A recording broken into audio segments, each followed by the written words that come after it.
Good morning and welcome back to Comic Issues Daily. Today is September 6th, 2025, and we're recapping all the biggest comic news stories from yesterday, September 5th.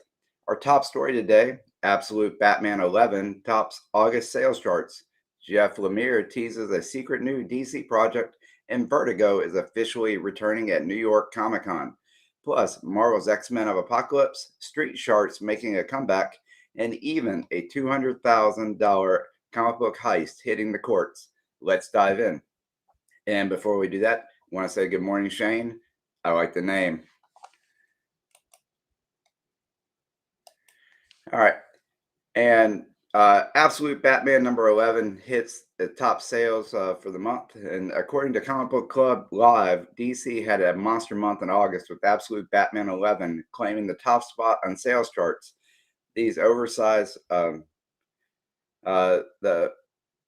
Absolute Edition continue proves that fans are willing to invest in prestige or a format and a storyline like Batman in particular has remained a reliable driver for the high-end market.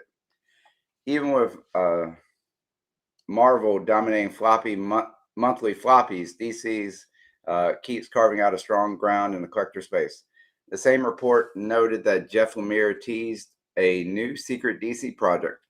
Lemire is no stranger to DC, having delivered runs like Green Arrow and creator-owned classics under Vertigo and Black Label. The moment he dropped that teaser, speculation kicked off across Reddit and forums, some predicting a return to his roots in darker offbeat storytelling. And if it wasn't enough, DC also confirmed that Vertigo will make its return at New York Comic Con, with a panel scheduled for October 9th. The announcement of new creator-owned titles under the legendary imprint is huge. Vertigo was the birthplace of Sandman, Preacher, Y, The Last Man, and Fables. A revival could reestablish DC as a designation for edgy, boundary-pushing work. Absolute remains blue-chip collectibles are good on the picking up alternative stories to your modern DC classics. Lemire's tease could put heat on his past work, and a Vertigo revival may send collectors hunting down original Vertigo keys before price spikes. Do you want Vertigo back in full force? Comment Vertigo yes or no. And on our next story, Comic Watch reports that Marvel's newest event, X-Men of Apocalypse Alpha number 1, throws a Apocalypse warlord and alternative reality mutants directly into the 616 universe. Apocalypse has always been framed as an evolutionary villain, but this issue reframes him as a multiversal constant, a figure who adapts and thrives across realities. The story teases an escalation well beyond the classic Age of Apocalypse. Readers aren't just dealing with one apocalypse anymore, but versions of him and his generals from worlds where mutants dominate, enslave, or exterminate. That sets up potential massive crossover ripple effects through the Avengers, Fantastic Fours, and beyond. Early reactions suggest this series may redefine Apocalypse's role in Marvel canon for fans. It's a mix of nostalgia and high-stakes new ground. Even alpha issues sometimes get overlooked, but become key issues later. If any new version of Apocalypse's Horseman's debut, those books could be ones to stash away. Would collecting an apocalypse-driven event? Would you collect an apocalypse-driven event? Comment Apocalypse, yes or no. All right, Mattel confirms via their corporate site that they've teamed with IDW to launch a brand new Street Sharks comic series this month. The 1990s toy and cartoon franchise, known for its campy, jawsome catchphrases and outrageous designs, is back for a modern audience. This isn't just a nostalgia play. Mattel has been steadily reviving old brands, leveraging both comics and toy lines to create synergy. They saw success with Masters of the Universe and are clearly testing whether Street Sharks can swim in today's crowded market. For millennials who grew up with the cartoon, this is pure fan service. For IDW, it's another chance to turn a cult brand into a storytelling engine, perhaps even expanding into crossover comics or animated revivals. Licensed properties #1 issues often become niche grails, especially if print runs are low. Retail exclusives or incentive covers could be hot right out of the gate. Were you a Street Shark fan back in the day? Comment shark, yes or no. And then we got from Comic Watch previewing the upcoming Superman, the Kryptonite Spectrum, #2, set to hit shelves September 10th. The big hook is Superman is transformed into a kaiju-sized colossus towering over Metropolis, the result of a strange new strand of kryptonite. The series leans into Silver Age style weirdness, but delivers it with a modern cinematic scope. Writer and artist Martin Morazzo isn't afraid to push Superman into bizarre situations. One issue might introduce psychedelic effects. Another might challenge him with new kryptonite colors that twist his physiology. The kaiju angle is especially striking. Readers are already comparing preview art to Godzilla versus Kong posters. It's outlandish, but it stands out in a crowded Superman market.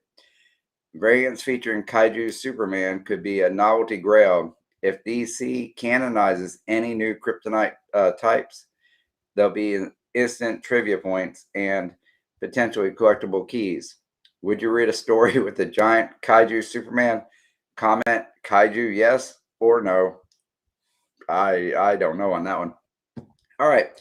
And for September 5th edition of CovrPrice Shaker Report, highlighted a range of aftermarket surprises. Bronze Age horror comics jumped in value thanks to persistent Hollywood adaptation rumors. Modern Symbionite issues, particularly Venom-related keys, surge on the back of horror-tinged Marvel announcements. Even small indie titles that were once dollar bin fodder suddenly spiked thanks to social media hype. The Shaker Report is designed to track sudden jumps in the market. For collectors, it's a vital reminder that timing is everything.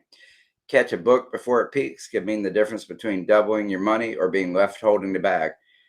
Shaker Reports are a must-watch for speculators. They reflect how fluid the market reality is and reward those who track trends daily. Do you track your collection with CovrPrice, CLZ, or something else? Comment your tool of choice. Show off a couple of comments. Shane says Vertigo. On the X-Men, he's skipping almost all the new X-Men titles, and he'll get them when they go back to Uncanny and relaunch it again. Do you think they're going to do that?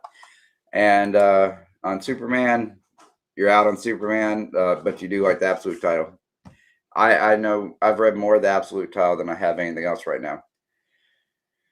All right, and okay, as this is Shane, you might find this one interesting since it's kind of falls into your line of work a little bit. As reported by the Stamford Advocate, Saul Salazar pled guilty to the Shelton, Connecticut comic heist case where more than $200,000 worth of graded comics were stolen from a storage unit. The comics included Silver Age, Marvel, and DC keys, along with several high-graded modern slabs. The theft rocked the Connecticut collecting community and sparked conversation about the risk of storing high-valuable books outside of secure facilities. Now that Salazar has pled guilty, sentencing is expected soon. Collectors and retailers alike are watching to see whether any of the books resurface and how insurance companies handle the payout. This case is a stark reminder to catalog and insure valuable books. Certification numbers can be a lifesaver when stolen slabs hit the market. Do you insure your collection? Comment insure, yes or no. And also from Comic Watch, covered the debut announcement of the Children's of the Round Table, or C.O.R.T, a YA fantasy comic that reimagines an Arthurian legend through a teen cast. The premise is that the heirs of the Camelot knights must rise in a modern-day setting, bleeding high fantasy tropes with relatable adolescent drama. YA comics are one of the fastest-growing sectors of young adult comics are one of the fastest growing sectors of publishing, often finding crossover appeal in libraries and bookstores. With Arthurian legends already entrenched in pop culture, this series could ride both the myth and the young adult wave to success. Indie's first issues with myth-based hooks are often low print runs and can become scarce quickly. If buzz builds, these could be sleeper hits. Do you think young adult comics can break into the mainstream? Comment YA yes or no. This is from a fellow YouTuber, comic book or YouTube channel Near Mint Conditions, known as the Uncanny Omar of collected editions, released a countdown of the top 13 most anticipated collected editions shipping this month. Highlights include Absolute Batman and Marvel's new Spider-Man Omnibus, alongside other high-end releases. Near Mint Condition has become a trusted voice for omnibus and absolute collectors. Their previews not only drive pre-order activity, but also alert collectors to which volumes are likely to sell out quickly and skyrocket aftermarket prices. The September video is already circulating widely among collectors, with many fans in the comments comparing pre-order strategies and shelf setups. Pre-ordering collected editions is often the only way to dodge aftermarket spikes. Near Mint Conditions lists are a must-watch for serious shelf builders. What's your most anticipated collected edition this month? Comment your pick below. And from First Comic News, they spotlighted Marvel's next wave of Stormbreaker variants called From the Chaos, due in November. Each Stormbreaker artist reimagines a classic Marvel hero in chaotic redesigned costumes. The Stormbreaker program has become Marvel's way of highlighting rising superstar talent. These themed variant lines often become showcases for artists who later headline flagship books. Collectors are already buzzing online trying to pick which design will be standout chase covers from the set.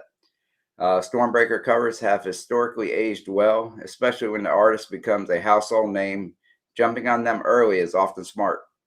Which Stormbreaker artist is your favorite right now? Comment their name. Shane, if you want more information on that Heist article, should be able to click on the link in the description below the video. And you like both CLZ and CovrPrice. I do too. That's my personal setup I got. All right, and finally from Comic Beat, we got they have announced that DC's classic Kingdom Come is being adapted into a full cast audio drama set to release on November 18th with immersive sound effects, music, and professional actors. The audiobook aims to capture the epic Elseworld story in a cinematic new format.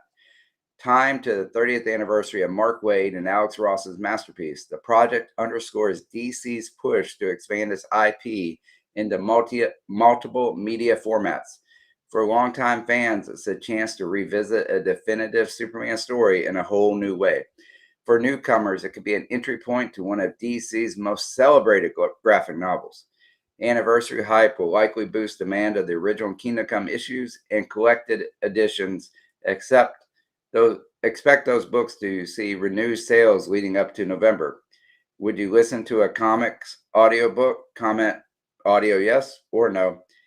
I've listened to like the Old Man Wolverine or Wastelands and Hawkeye and stuff. Those were audiobooks. I've enjoyed them a lot. So I probably would listen to the Kingdom Come audiobook.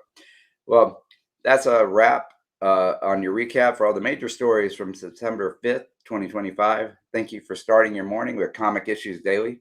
Make sure to like, subscribe, and drop your thoughts in the comments, and I'll feature you on tomorrow's show. Thank you very much, and we'll see you in the next one.